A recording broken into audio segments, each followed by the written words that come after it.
anazungumza kwa niaba ya wachezaji, maandalizi kwa upande wao kuelekea mchezo huo mkubwa wa dabi dhidi ya Simba Sports Club. Shabana, karibu sana. Tunatamani sisi waandishi wa habari na ambao tutazama hivi sasa, mashabiki wa Young Africans na wote ambao wanapenda ligi kuu ya NBC, kusikia kutoka kwako kwa niaba ya wachezaji wenzako wa Young Africans, maandalizi kwa ujumla kuelekea mchezo huu mkubwa dhidi ya Simba. Asubuhi waandishi wa habari,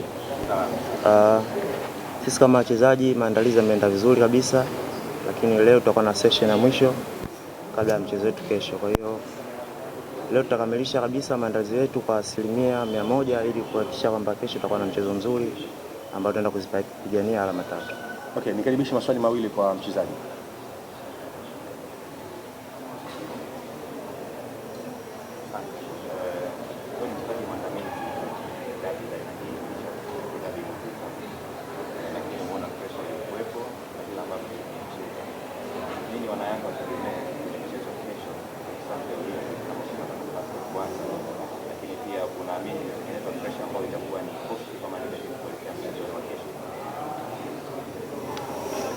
Kesho ni mchezo mkubwa sana.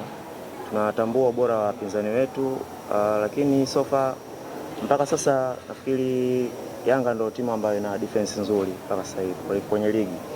Kwa hiyo yale mazuri ambayo tulikuwa tunayo tutaendelea nayo kuhakikisha kwamba tunafanya vizuri, na nihakikishie kwamba kesho tutaingia kwa 100% kama defenders kuhakikisha kwamba tunalinda kile ambacho tulikifanya kabla, kuhakikisha kwamba mchezo kesho pia tunapata alama nzuri 3. Swali la pili na la mwisho. Shaba, mnaenda kwenye mechi ya kesho, ni kama kuna mechi mbili. Kuna mechi ya dabi dhidi ya Simba, lakini kuna mechi ya point pia alama. Mnaingia mkiwa na game la alama 5. Mkifungwa game itabakia alama 2. Mkishinda game la alama 8. Mnaenda kupambana kucheza mechi ya Simba au mnaenda kutetea ile point zetu game la alama 5 ambazo mnazo tayari? Ukubwa wa mechi nafikiri kila mtu anatambua.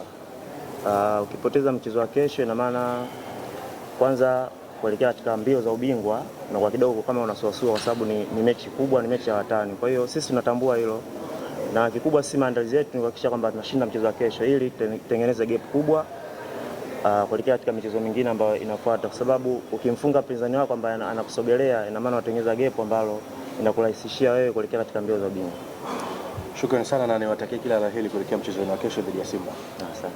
Coach, thank you and wish you all the best. Asante.